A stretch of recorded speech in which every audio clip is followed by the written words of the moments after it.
එක එක කට්ටිය එක එක දේවල් වලට කැමති. ඒ වගේ තමයි මේ කුරුල්ලා. එයා නිල් පාට වලට කැමති.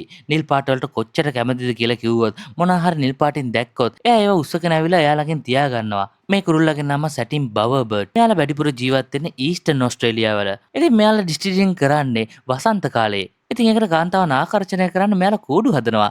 ඒකත් පොඩි පොඩි කෝටු කෑලි හොයලා එයාලා ආච්චියක් වගේ එකක් බිල් කරනවා. එතකොට ඩෙකරේට් කරද්දි තමයි මෙයාලා වැඩක් කරන්නේ.